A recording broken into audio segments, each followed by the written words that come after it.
Two blockbuster trades in the CHL, AHL All-Stars we know, and injury updates on the NHL roster ahead of Nashville's Saturday night game against the Washington Capitals. All of that on today's Locked On Predators podcast.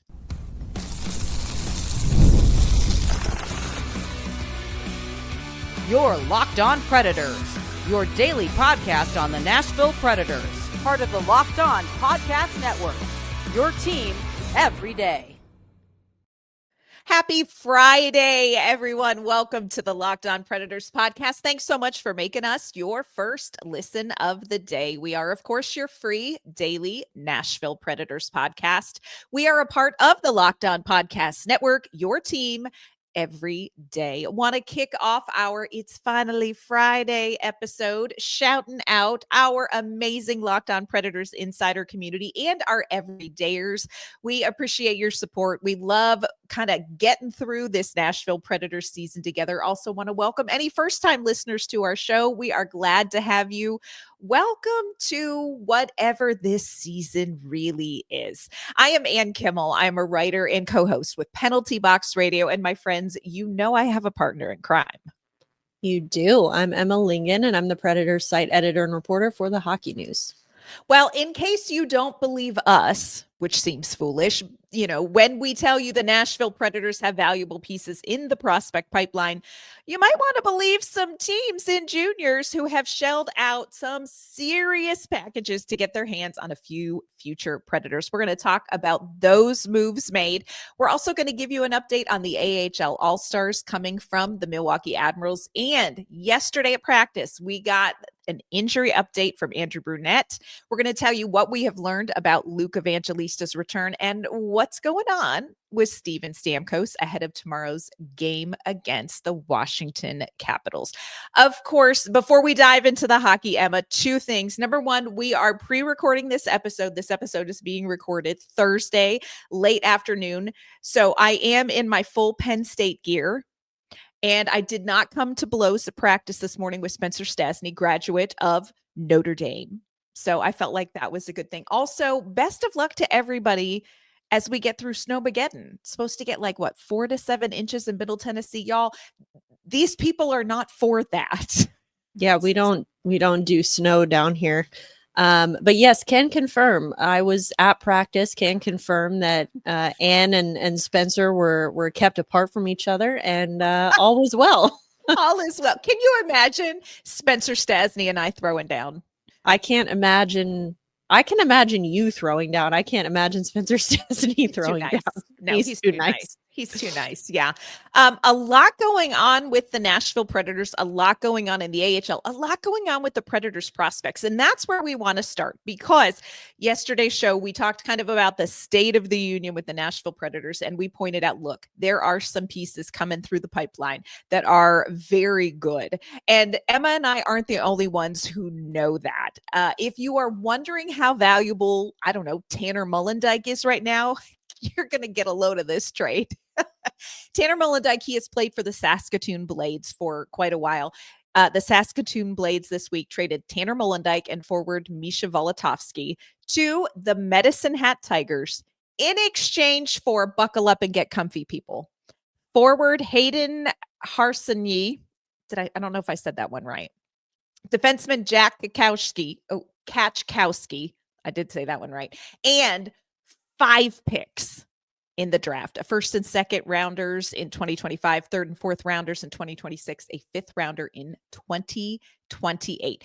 Now, Emma, let's talk about what is really, really important here to you and I when it comes to this Tanner Molendyk trade. And that is who his teammate is going to be.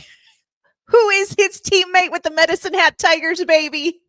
Oasis Weisblatt, brother of Ozzy, and our adopted brother. Weisblatts. That's right. OAN and Emma are very excited that Tanner Molendyk is joining our pretend brother Oasis Weisblatt with the Medicine Hat Tigers. As a matter of fact, Tanner Molendyk scored his first point with the Medicine Hat Tigers with an assist that he passed to brother pretend brother, Oasis Weisblatt. And then the goal was scored by McKenna, I believe, wasn't Gavin it? McKenna. So he Yes. was Molendyke's teammate on Team Canada at the World Juniors. So Yes. Yes. very cool. Very So exciting. yes, But yes, we love she- when we can play 6 degrees of Weisblatts. yes. Our favorite.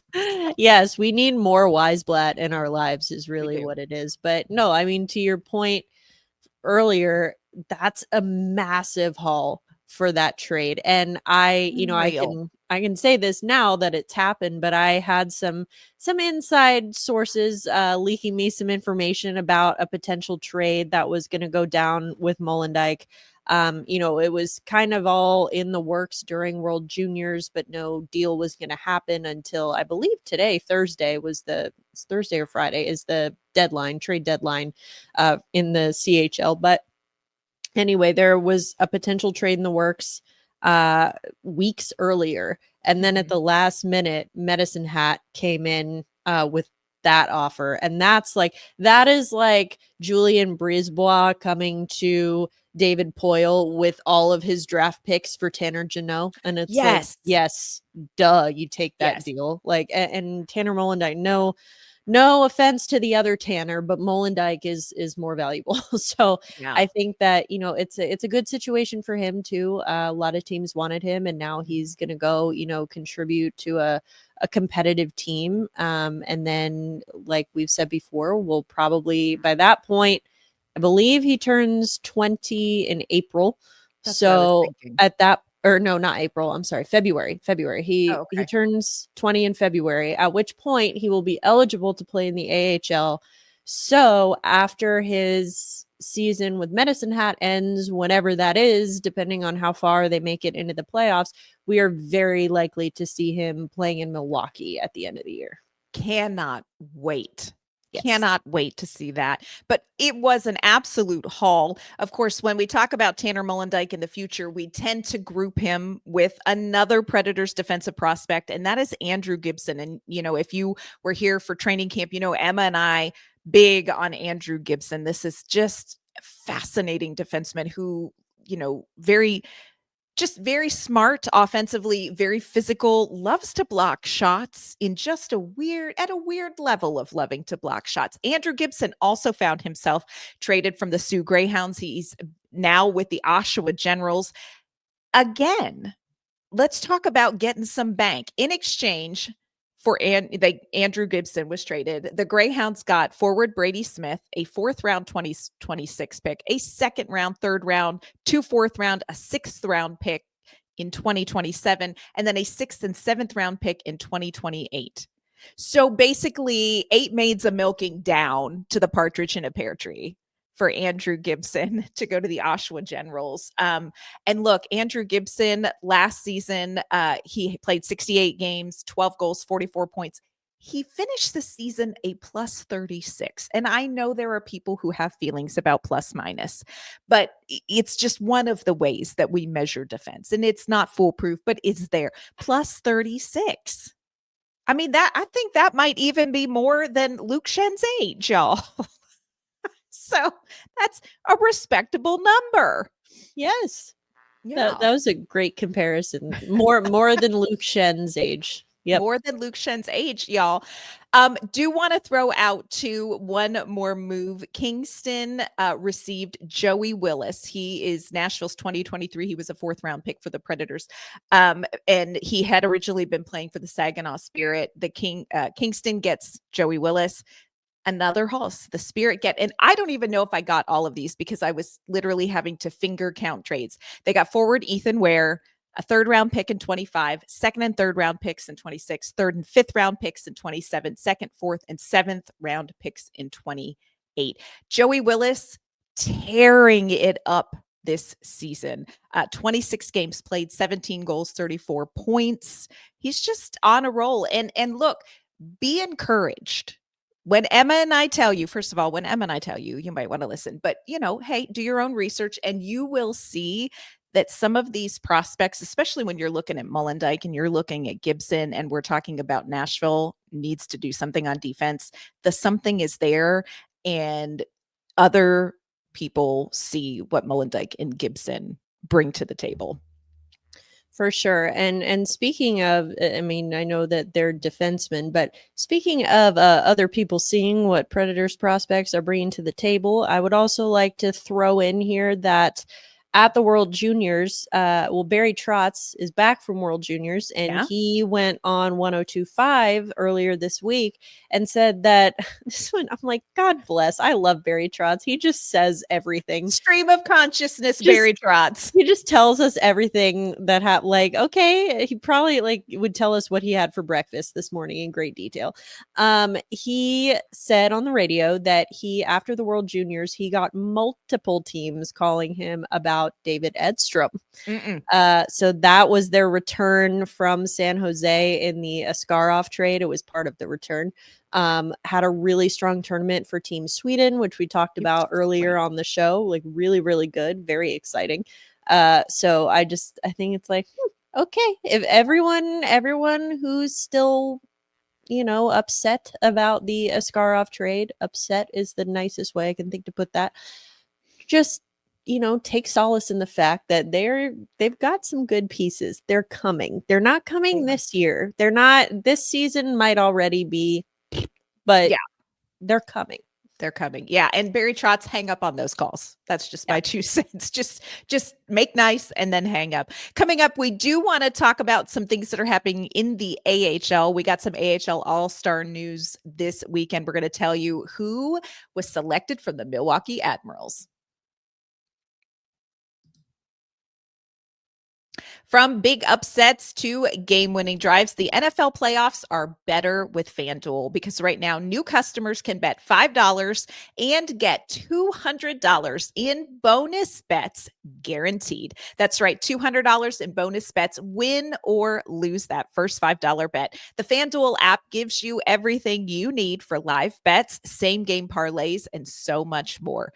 Just visit FanDuel.com to join today, and you're going to get started with $200 in bonus bets. That is FanDuel.com. Make this playoff season unforgettable with FanDuel, an official sportsbook partner of the NFL.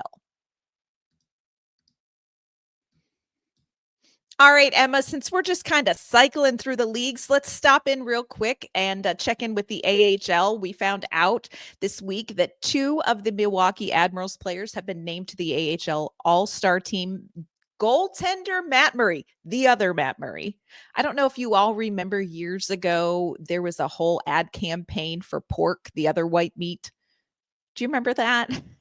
I always feel I feel like I need to say that with Matt Murray, the other white meat. The other white meat. The other Matt Murray. The other Matt Murray. Matt Murray who played at UMass with Mark Del Gaizo. That Matt, again, we like to play 6 Degrees of Mark Del Gaizo on the show as well. Do. We do. But Matt Murray named to the AHL All-Star. He has played 16 games. He and Magnus Krona really are kind of rotating some starts in Milwaukee. He has a 2.09 goals against average, 932 save percentage. I find this interesting. He does not have any shutouts yet. I would like Matt Murray to get some shutouts. I feel like he has played really, really well. And then the other All-Star from Milwaukee, somebody that we are very familiar with here in Nashville at this point right now, not our cousin Vinny Hinostroza. Vinny Hinostroza named to the All-Star team, even though he is up here with Nashville, and he did play 26 games in the AHL before he came up here. Hinostroza is still tied for 3rd in points in the AHL. And those players who are ahead of him have played 34 and 32 games, respectively. He last played in Milwaukee December 27th. And Vinny Hinostroza, this is just kind of an interesting story. Again, he was leading the AHL in points when the Predators recalled him. And when we got to talk to him, Emma, he just kind of talked about how this is just sort of a different season for him. He's in a little bit of a different role. He did talk about now that he's a little bit older, in air quotes, and Emma and I did not, I mean, we sort of made that face at him in our hearts, but we just let him go on and talk about the fact that he's sort of looking at his role in Milwaukee and in his career just a little bit differently, as more of maybe a mentor player in Milwaukee. Yeah, it's interesting. You see these kind of journeyman guys who have had NHL experience who end up back in the AHL, and not all of them, can handle it well and with success the way that he has. But I mean, like Mark Jankowski was one of those guys last year and the year before. And I think, now you're seeing it too. It's becoming pretty common with these like veteran players like Cal O'Reilly, same thing, Yes. still wants to play hockey, takes that veteran leadership role seriously. And funny enough, I think, looking around at, you mentioned Hinostroza, he will be up in, unless he gets sent back to Milwaukee, which seems unlikely at this point, with just the injuries, which we're going to get to in Nashville.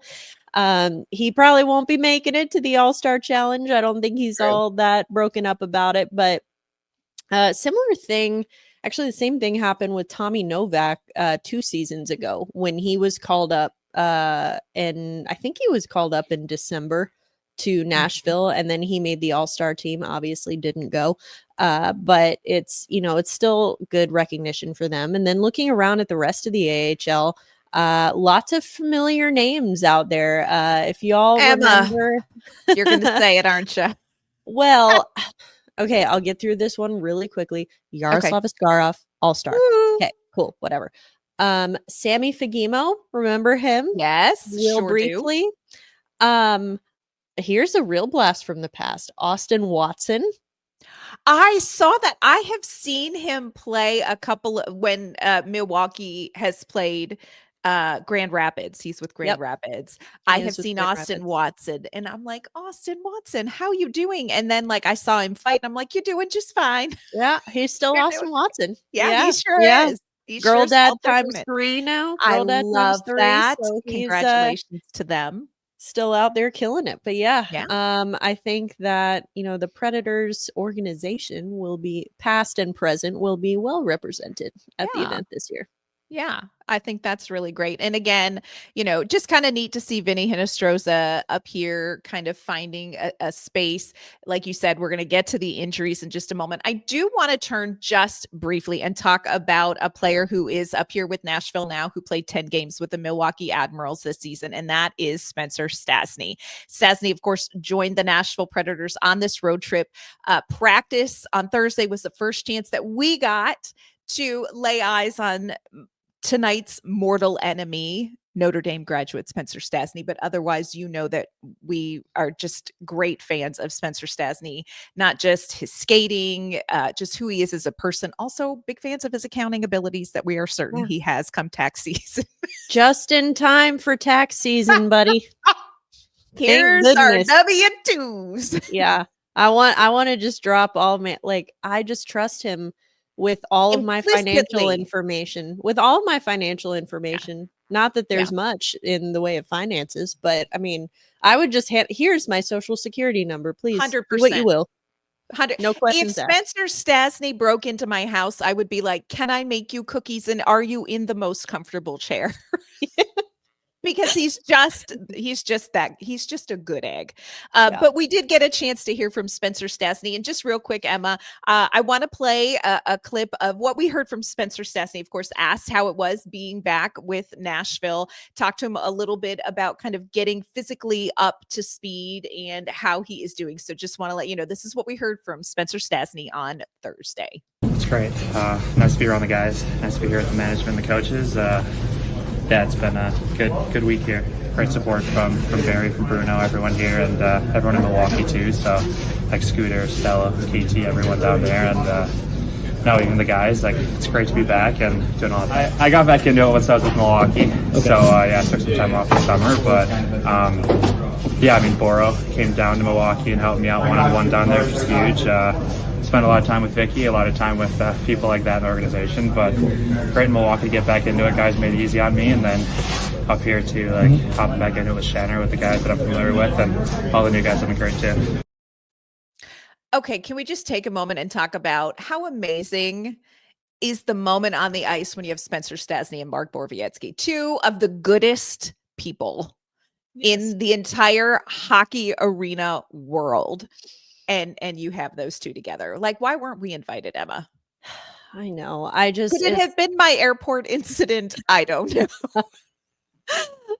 Story for another time, but for another podcast. I think that, Mark Borowiecki, and Stasney is not the first one that I've talked to who has, unprompted brought up Boro as a guy who has been just invaluable to them during their time in this organization. Mark Delgaizo is another one who often speaks very highly of Boro and his, because his role now in the organization as a development coach. And yes, he's coaching on the ice, but he's really valuable off the ice. He and Stasney mentioned Vicky Woosley, the team psychologist. The two of them, her and Boro, they do a lot of joint presentations and things like that to the guys about mental health. And we know that Boro's a big advocate for that. And so having I think Boro is a real player's coach in every sense of the word, just caring about the player as a person as well. So really glad that he and Vicky and everyone that Stasney mentioned, Carl Taylor, Barry, Costello down in, he's the GM down in, or director of hockey ops rather, down in Milwaukee. And so I think that it's been really, it's good. It's clear that, we talked about this on yesterday's show, but it's clear that the team has invested in him, in Stasney, not just, yes, we signed you for 2 more years, but like they've invested a lot of resources because they really see him as part of this team's future. So it's good to see that, commitment coming from that direction as well.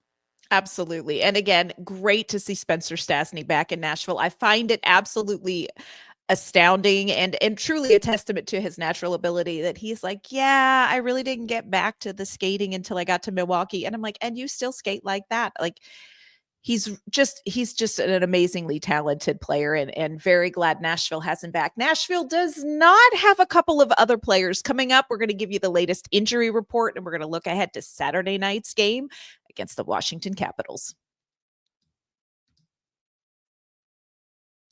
Today's episode's brought to you by our friends at Gametime. We all love going to those great live events, whether it is sports, music, theater, or comedy. And let me just tell you, one of the best ways to get tickets for your favorite live event is going to be with Gametime. Gametime has made it even easier to get tickets for your favorite events with this new feature, Gametime Picks. This feature filters out the fluff, and it's going to show you only incredible deals on great seats, so you don't have to waste time searching through thousands of tickets. I'm trying to get some tickets to a Predators game for my son's birthday, and I am using the Gametime app. With Gametime Picks, I found these amazing deals. I could see a view from the seats before I bought them. The super deals, particularly impressive, offering great seats at unbeatable prices. Plus, the app's all-in pricing shows me the total cost up front. There's no surprise fees at checkout. So take the guesswork out of buying tickets with Gametime. Download the Gametime app, create an account, and use code LOCKEDONNHL for $20 off your first purchase. Terms apply. Again, create an account and redeem code LOCKEDONNHL for $20 off. Download Gametime today. What time is it? Gametime. All right, Emma, we got injury updates from the Nashville Predators from practice, and here is where we stand. Adam Wilsby, Jeremy Lauzon, both still on IR. Luke Evangelista, we caught a glimpse of Evangelista. We'll tell you this, his hair, not injured. He was having a good hair day. Yeah, we laid eyes on him. We have proof of life. Proof of life. Yes, and hair is still 11 out of 10. So yeah, looking fresh, but he is out approximately 4 weeks with a lower body injury. Not thrilled about that. Steven Stamkos and Jonathan Marchessault were not at practice on Thursday, and that was credited to maintenance days. Here's what I'm going to say about that, Emma. I am developing Andrew Burnett's trust issues. Because do you remember at the beginning of the season, right before the first game of the season, and they're like, Saros is not at practice. It's a maintenance day. And then he missed the first game of the season. So maintenance day. We'll see. Well, I think that, I agree with you, but I also think that, looking at the time between games for the Predators, they don't have another game. This was Thursday, they last played Tuesday, and that's what we're like, we probably aren't going to hear anything on these guys. Evangelista is, clearly going to be out long term. So that's why they announced that one when they did. Lazan and Wilsby still on IR, no change. Cole Smith also still on IR, no change. But then with Stamkos and Marchessault's brand new. Don't know what that like. Did anybody but see him? I think what this is just my informed speculation, is that Stamkos might be hurting a little bit. He might be injured, but they are not confident enough to say that it's a long-term thing for him to be ruled out. So there's a possibility he plays against Washington. There's a possibility he doesn't. Because you remember with that Saros situation at the beginning of the season, he only missed one game. So that's kind of where I'm at with this, is like, okay, clearly there's something. We don't know how serious it is, but I would assume that it's not too serious, because if it was, we would have heard something with the Evangelista update. Yes, I would agree. That said, don't be shocked if he doesn't play against Washington. I wish there was another word instead of maintenance day, because I feel like I've been hoodwinked once before. But we're Fool me once, Andrew Brunette. That's exactly right. Of course, Saturday night in Smashville. Y'all, if you have tickets to this game, mind the roads in the snow. You know how I worry. But Saturday night in Smashville against the Washington Capitals. This will be the second game of a back-to-back for Washington. Friday evening, they are playing Montreal. Please say hello to the Viscount for us. When you play Montreal. Washington 27-10-4. Nashville not 27-10-4. Washington 6-2-2 in their last 10 games. They have wins against Vancouver, the Rangers, Boston, Toronto, LA Kings, and Carolina in that stretch. Here is the upside, Emma, and let's just lay this out. Alex Ovechkin, 22 goals away from tying Wayne Gretzky's record. Probably not going to happen in Nashville on Saturday. Thank you very kindly. No matter what we said about the defense on yesterday's show, not on our watch, Satan. So we know it's not that. But when you look at this game, Emma, what are kind of the keys when you've got Nashville facing, a really good Washington Capitals team? Well, stop Ovechkin. But it's really not just Ovechkin. I mean, there are a bunch of guys on this team that are having, surprisingly good season. I don't think, and we will ever call a good season by Ovechkin surprising, but some of these guys like Strome, and it's just like, oh, all right. Connor McMichael. Like, I just think that they have a lot more depth to them offensively than people realize, at least at the start of the season. They're incredibly well coached. Spencer Carberry, right now, front runner for the Jack Adams trophy. And it's easy to see why, just like tremendous turnaround by this team. They are still, and forgive me because I don't have the numbers in front of me, but they are still one of the top teams in the league in terms of just goal scoring, just quantity of goals. And so, situation aside, and if you remember when the Predators faced this team the last time in Washington, they really hung with them until the end there. So that was really good to see. We're going to need to see a better defensive effort than we have seen lately. And that's just how it is. But I mean, and that's the thing, is not just Ovechkin. There's a lot of scoring talent on that team. Yeah. Right now, Washington ranks second in the NHL, like you're talking about, in goals for. They are fifth in goals against. They're also like, no, you may not. Logan Thompson, Charlie Lindgren in net, both of them are just doing really, really well. As I refer to him in my home, cousin Charlie. Because Lindgren, yeah. There you go. Cousin Charlie. Not cousin our cousin Ryan Vinny. Also. Yeah, no. Not our cousin Vinny, but our cousin Charlie. Yep. Yeah, absolutely. Absolutely. So yeah, this is going to be a really challenging game for the Nashville Predators. Again, with the injuries, we know Evangelista is out. Let's wait and see what happens with Stamkos. Marchessault, please show up. Also, please wear your helmet in warmups. throwing that out there. But this is going to be a good challenge for the Nashville Predators. Andrew Burnett talked about, I feel like we're making some slow progress over the course of this road trip. They didn't get the wins that they wanted to get, but feels like they're sort of starting to get an identity. We're going to see if they can continue that against, again, one of the better teams in this league. We are back facing one of them teams. And this is the first game of a 5-game homestand. So let's see what Nashville can do back at Bridgestone Arena Saturday night. Of course, you all know on Monday's show, we're going to be back. We're going to recap that game with our one word to describe whatever we see happen. In the meantime, though, Emma, will you let everyone know where they can find you and your work? You can find me on social media at Emma_Lingen. You can also find me on my couch, staying warm during the snow. Let's go. Except when I have to take upper management out for her daily constitutional, because she has not figured out how to do that by herself yet. And you can find my work online at the Hockey News. And you can find me on social media, @K_Mama on Ice. I already have pulled out my fancy schmancy raspberry hot cocoa and my white chocolate hot cocoa. And I bought stuff to make some soup. So that's where you're going to find me tomorrow during Snowmageddon. You all stay safe, stay off the road. As the mom of a first responder, do everybody a favor, stay safe, stay off the road. And I hope you have bread and milk. And again, we're going to be back on Monday. We're going to recap everything we saw from the Nashville Predators Washington Capitals game. We hope you guys all have a great weekend. We will see you Monday.